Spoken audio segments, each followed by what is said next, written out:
no. Hey, no, you reach it. No. Get down! Put your hands up! On May 10th, 2025, at around 3:30 p.m., Ocala Police Department officers responded to a disturbance in the parking lot of the Wendy's located at 3001 East Silver Springs Boulevard.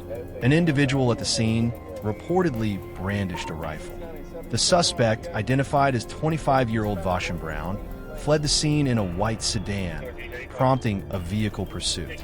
Brown drove dangerously at high speeds in the wrong lane, hitting another vehicle. He ultimately crashed through a wooden fence at the Mustang apartment complex, causing extensive property damage. Brown abandoned the vehicle after the crash and attempted to flee on foot while carrying a rifle. Officer Hernandez quickly followed and successfully apprehended Brown after deploying a taser. He's got a long gun! Put the rifle down! On the ground now! You get someone on 7th Avenue and on 28th Street. In the zero. Put it on the ground now!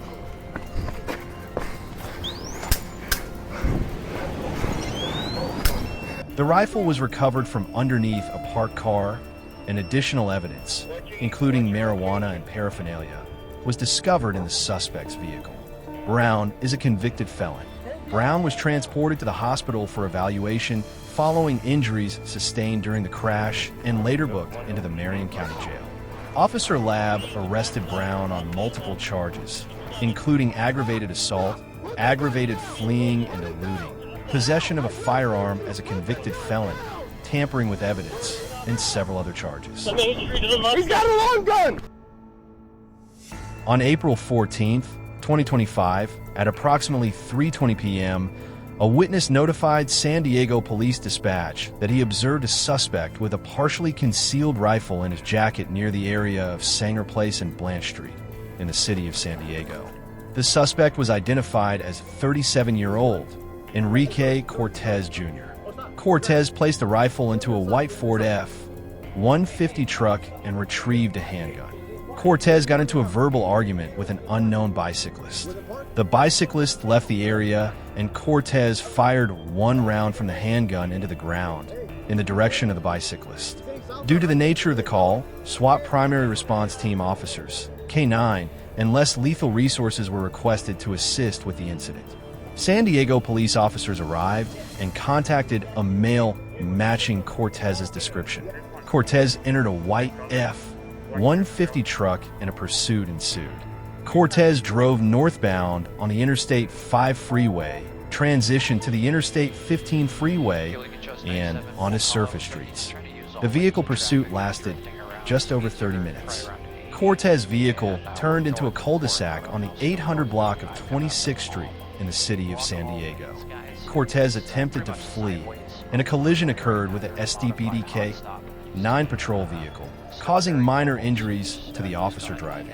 Cortez then drove forward and struck a pergola on the front yard of a residence, where the Ford F-150 came to a stop. A patrol officer placed his patrol SUV behind Cortez's vehicle, and Cortez revved up the truck's engine. Two members of a San Diego Police Department SWAT team shot multiple rounds at Cortez, striking him. Officers removed the subject from the vehicle and began life-saving measures. Paramedics arrived and assisted in providing aid, but Cortez succumbed to his injuries. One San Diego police officer suffered minor injuries from the deployment of the patrol unit's airbag. The officer was transported to a local hospital and is expected to make a full recovery. The officers who discharged their weapons have been identified as Acting Sergeant Brian Shields and Sergeant Richard Curtis. Got it.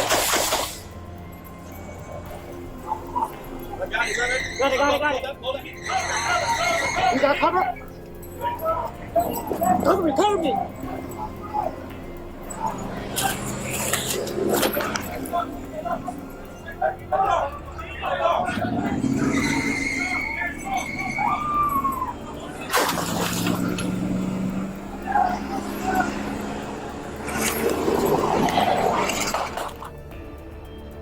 Since late Sunday, May 11th, 2025, the Metropolitan Nashville Police Department officers had been on the lookout for 29-year-old Tadarius Milan Hunt after he was identified as the person who shot and wounded a 44-year-old employee of the Nashville Rescue Mission outside the front doors of the Lafayette Street facility earlier in the day.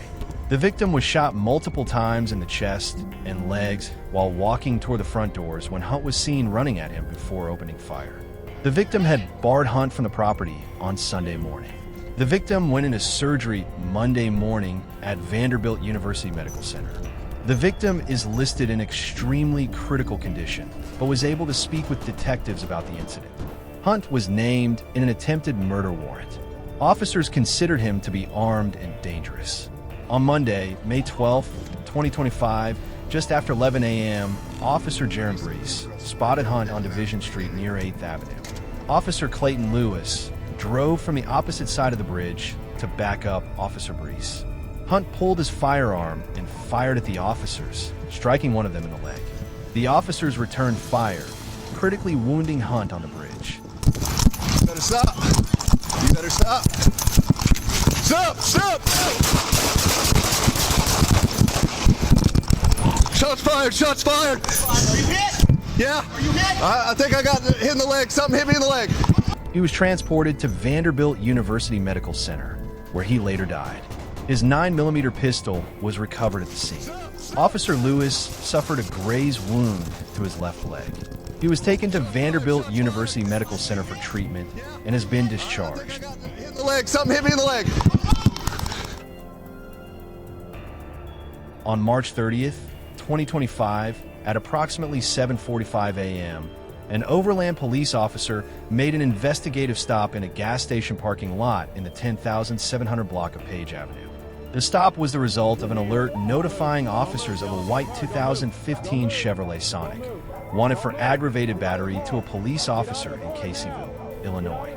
Officers on scene approached the vehicle and ordered a passenger and the driver to exit the vehicle. The passenger complied. The driver, however, exited the vehicle and attempted to evade the officer. The officer wrestled the driver to the ground. During the struggle, the officer fired his service weapon. Get on the ground, do it now. You run, you get bit. Get on the ground, do it now. Hey! Get him, get him, get him. Here, go help him. Get on the ground now. Oh, shit. On the ground, put it down. Striking the suspect once in the arm. The suspect was taken into custody and transported to an area hospital for treatment of a non-life-threatening gunshot injury. It was later discovered that the driver had a warrant for a parole violation.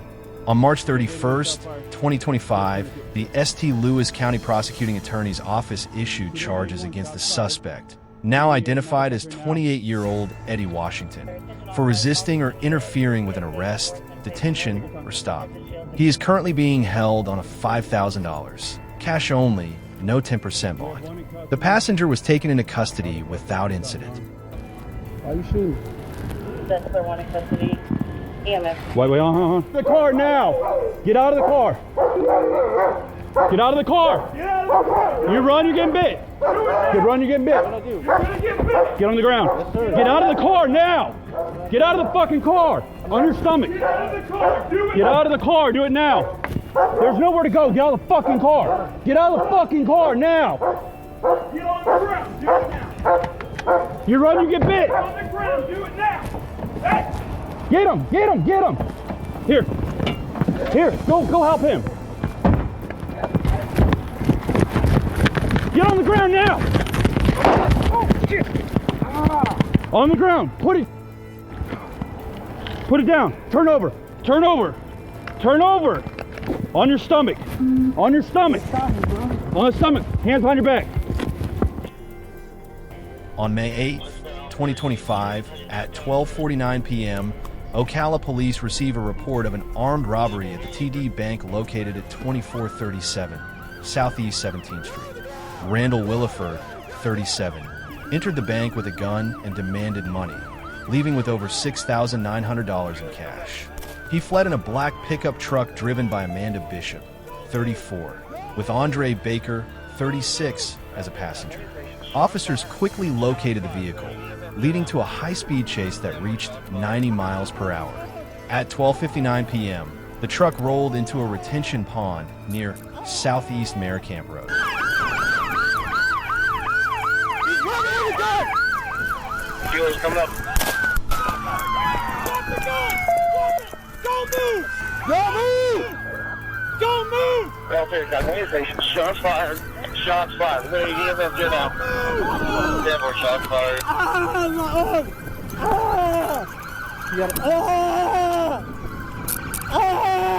Next to the Southern Pig and Cattle Restaurant, Williford exited the vehicle armed with a gun and fled on foot. Williford tripped, and as he stood back up, he faced the officers while still holding his weapon. Despite receiving verbal commands to drop it, he did not comply, and the officers engaged him with gunfire. He sustained a non-life-threatening gunshot wound to the wrist. Williford received immediate medical attention at the scene, where officers applied a tourniquet to control the bleeding. He was then transported to the hospital for further treatment and is expected to make a full recovery. The Florida Department of Law Enforcement is investigating the officer-involved shooting. Randall Lee Williford was arrested for robbery with a firearm, possession of a firearm by a convicted felon, aggravated assault on a law enforcement officer, and tampering with evidence. Amanda Jean Bishop was arrested for robbery with a firearm and fleeing and eluding police with disregard for the safety of people or property. Andre Javon Baker was arrested for robbery with a firearm. Thanks for your watching. Only small percentage of you are subscribing. So please subscribe. It's free and you can always unsubscribe later.